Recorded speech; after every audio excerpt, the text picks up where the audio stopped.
अस्सलाम वालेकुम and welcome back to my channel. I hope आप सब ठीक होंगे और खैरियत से होंगे। अक्सर हम जब किसी का घर नीट क्लीन एंड ऑर्गेनाइज देखते हैं तो हमारे जहन में ये बात ज़रूर आती है कि इनका घर हर वक्त नीट क्लीन एंड ऑर्गेनाइज कैसे रहता है। क्या इनके लिए घर को साफ़ सुथरा रखना आसान है जो हमसे नहीं हो पा रहा। हमारा घर साफ रखना क्यों इतना मुश्किल है। हर वक्त घर को क्लीन एंड टाइडी करने के बावजूद कहीं ना कहीं से दोबारा मैस दिखाई देने लगता है। आखिर वजह क्या है। वजह जानने के लिए इस ब्लॉग को एंड तक ज़रूर देखिएगा। इसमें कुछ ऐसे सीक्रेट्स हैं जो हमने कभी सोचे ही नहीं, जो हमारी लाइफ को आसान करने में बहुत हद तक मदद कर सकते हैं।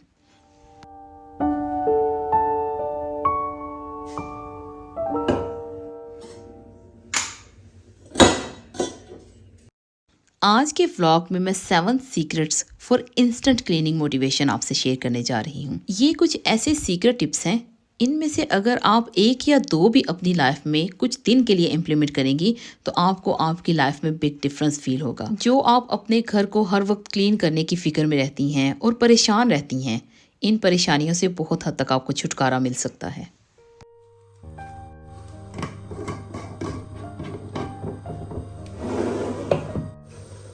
Number 1, Knightley non negotiable. It's a truly life changing habit. ये ऐसा सीक्रेट है, अगर आप अपनी लाइफ में इम्प्लीमेंट करेंगे आपको वाज़े फ़र्क दिखाई देगा। आपने करना क्या है कि रात को जो डिशेस होती हैं खाना खाने के बाद, आपने उन्हें सिंक में नहीं रखना।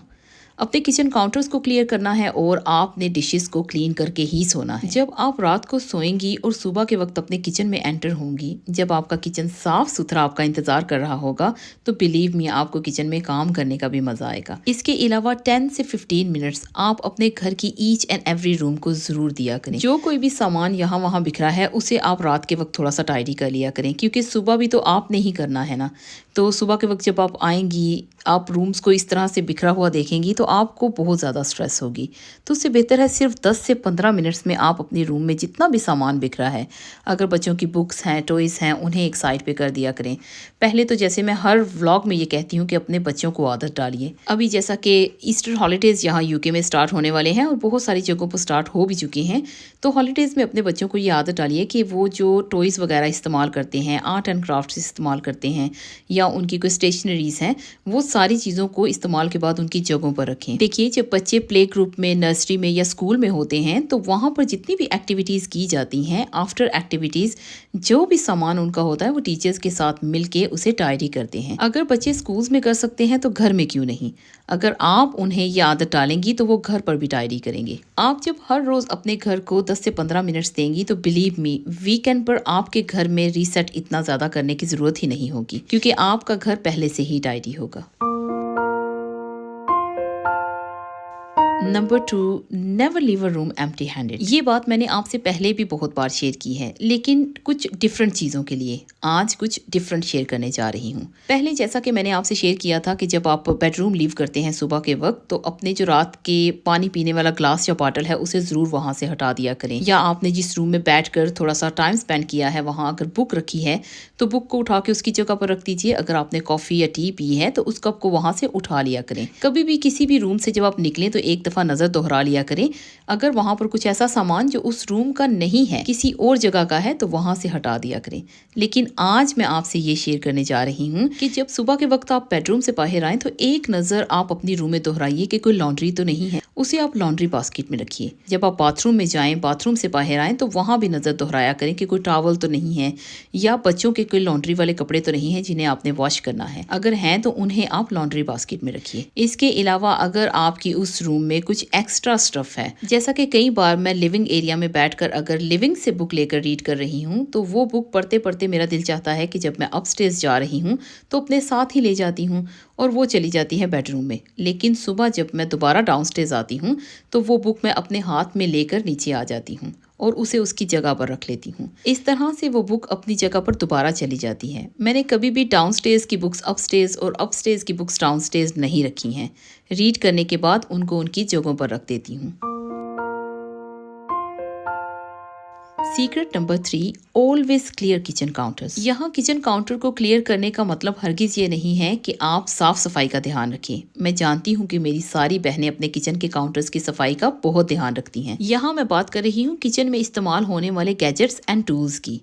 देखिए, अगर हमारे घर में सुबह के वक्त हम ब्रेकफास्ट बनाते हैं तो टोस्टर इस्तेमाल होता है। अगर आपको लगता है कि टोस्टर सुबह के बाद वो पूरा दिन इस्तेमाल नहीं होगा और रात को भी वहीं पर ही पड़ा रहेगा, तो क्यों ना टोस्टर को साफ करके किचन कैबिनेट्स में रख दिया जाए। इसी तरह से किचन में इस्तेमाल होने वाले juicers, grinders, blenders, sandwich makers, air fryer, अगर आपके घर में ज़्यादा एयर फ्रायर इस्तेमाल नहीं होता है तो एयर फ्रायर भी आप इस्तेमाल के बाद क्लीन करके उसे किचन कैबिनेट्स में रखा करें। इस तरह आपके किचन काउंटर्स पर स्पेस रहेगी, आपको काम करने में भी आसानी होगी और अगर आपके अलावा कोई और भी किचन इस्तेमाल करता है तो उनके लिए भी आसानी होगी। किचन काउंटर्स पर जितना कम सामान होगा आपके लिए काम करना उतना ही आसान होगा। कुछ लोग क्या करते हैं ना कि सारे के सारे जितने भी गैजेट्स हैं वो किचन काउंटर्स पर रख देते हैं। उनका क्या फ़ायदा जब आपने चटनी वीक में एक बार अगर बनानी है तो ग्राइंडर वहाँ पर पड़ा है, स्मूदी वीक में 2 बार बननी है वहीं पर 7 दिन पड़ा रहेगा, उसके ऊपर डस्ट एक्यूमुलेट होती रहेगी और आपके लिए ही काम बढ़ेगा। आपको वीक में 1-2 बार उसे क्लीन करना पड़ेगा, डस्ट हटाना पड़ेगी।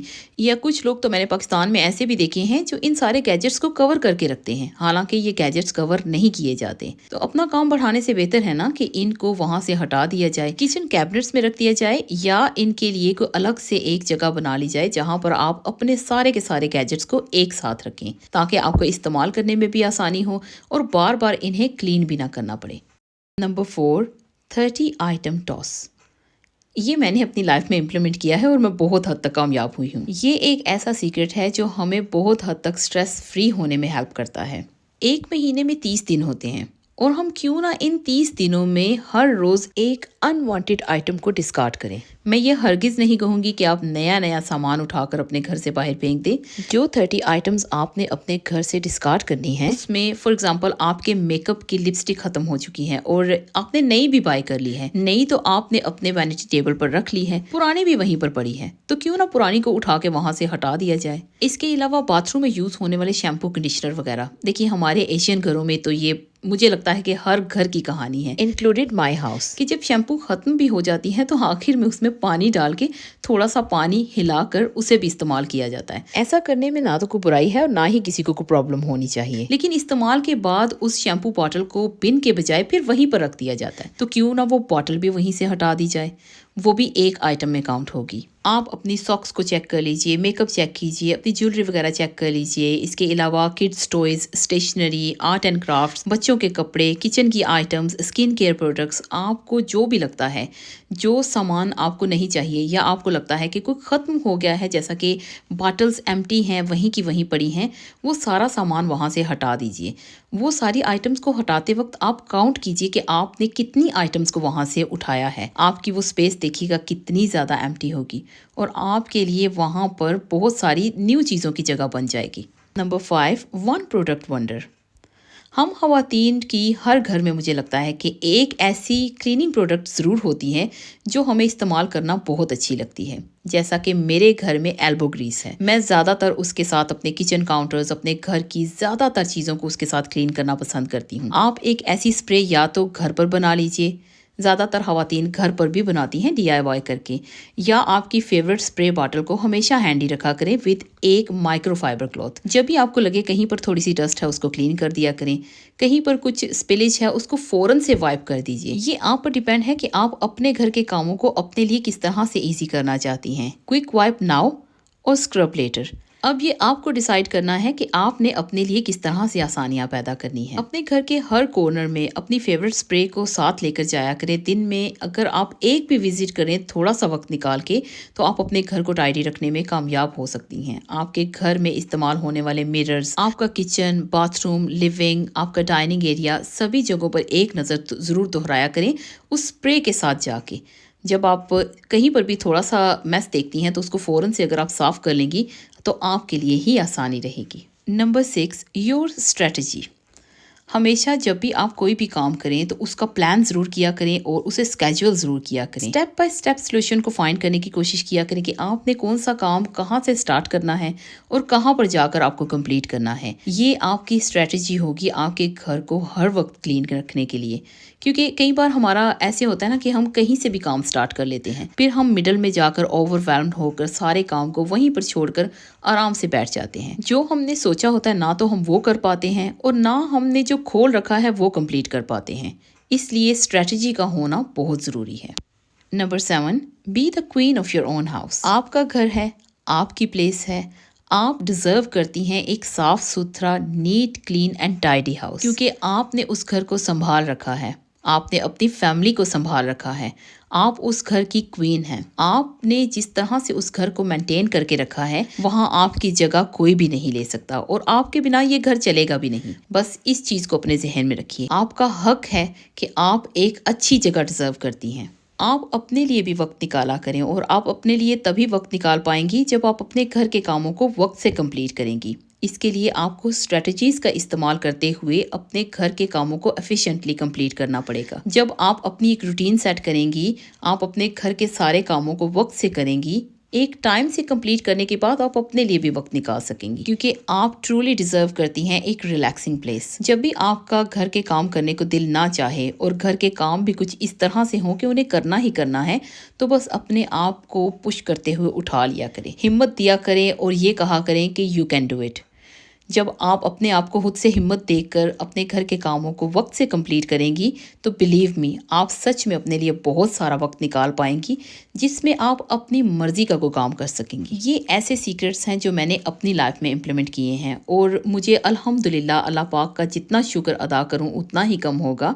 मेरी लाइफ में मुझे रिलैक्सिंग टाइम भी मिलता है और मैं अपने लिए भी बआसानी वक्त निकाल सकती हूँ।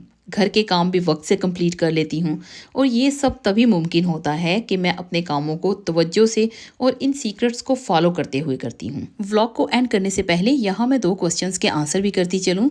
मुझे एक सिस्टर ने पूछा था कि सिस्टर आप जो ऑनलाइन जॉब करती हैं उसके बारे में बताएं। जिन्होंने क्वेश्चन किया था वो माशाल्लाह एजुकेटेड हैं, लेकिन यहाँ का वर्क एक्सपीरियंस नहीं है। देखिए, मैं आपको बहुत ही सिंपल तरीका बताती हूँ। ना तो आपको जॉब सेंटर जाने की ज़रूरत है और ना ही आपको यहाँ वहाँ लोगों से पूछने की ज़रूरत रहेगी। आप सिंपली अपने मोबाइल में 2 ऐप्स डाउनलोड कीजिए। एक है Indeed.com और दूसरा है टोटल जॉब। यहाँ मैं बिल्कुल किसी ऐप की प्रमोशन नहीं कर रही हूँ। ये दोनों ऐप्स मैंने खुद से यूज़ किए हैं, बहुत सिक्योर हैं और पर्सनल एक्सपीरियंस आपसे शेयर कर रही हूँ कि मैंने फर्स्ट टाइम में ही जिस जॉब के लिए अप्लाई किया था, अल्हम्दुलिल्लाह मुझे फर्स्ट टाइम ही विदिन 15 डेज जॉब मिल गई थी। जैसा कि आपने कहा है कि आपके पास यूके का वर्क एक्सपीरियंस नहीं है, तो कोई बात नहीं, आप अपनी सीवी बनाइए और उसमें अपनी एजुकेशन के साथ आपने लाइफ में कभी भी कोई भी काम किया हो तो जरूर ऐड कीजिए। आपके लिए फ्लेक्सिबल आवर्स क्या हैं ये भी ऐड कीजिए और आपने यूके में कभी भी काम नहीं किया ये जरूर ऐड कीजिएगा।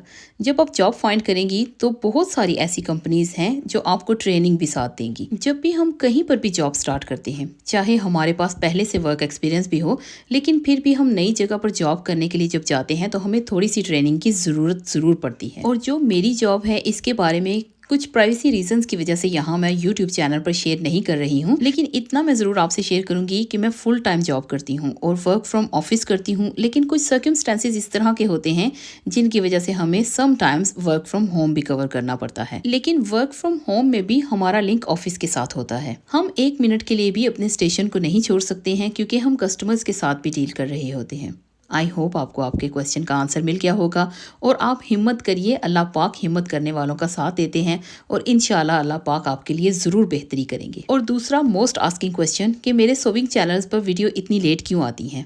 इंशाल्लाह वीक में 1 या 2 वीडियोस आपको ज़रूर मेरे सोविंग चैनल पर देखने को मिलेंगी जिसमें ड्रेस डिज़ाइनिंग एंड स्टिचिंग भी होगी। सोविंग प्रोजेक्ट्स तो बहुत सारे रेडी थे, लेकिन वीडियोज़ को एडिट करके अपने चैनल पर अपलोड करना थोड़ा सा मेरे लिए वक्त की कमी की वजह से मुश्किल रहा था। मैंने अपनी टीम को सारी वीडियो सेंड कर दी हैं, वो वीडियोस को एडिट करके मुझ तक पहुंचाएंगे। मैं वीडियोस को चेक करने के बाद आप लोगों से जरूर शेयर करूंगी। आज का व्लॉग काफी लेंथी हो गया है। मेरी यही कोशिश होती है कि मैं हमेशा आप लोगों से अंडर 12 मिनट्स ही व्लॉग शेयर करूं ताकि आप लोग बोर ना हो जाएं। आज का व्लॉग बस यहीं तक था। आई होप आपको आज का ये व्लॉग अच्छा लगा होगा। अगर अच्छा लगा तो please like, subscribe, share with your friends and family. मैं बहुत जल्द मिलती हूँ किसी नए व्लॉग में, कुछ नई बातों के साथ, कुछ नई चीज़ों के साथ। तब तक आप सब लोग अपना बहुत सारा ध्यान रखिएगा और अपनों का ध्यान रखिएगा। इसी के साथ मुझे दीजिए इजाज़त। अल्लाह हाफिज़।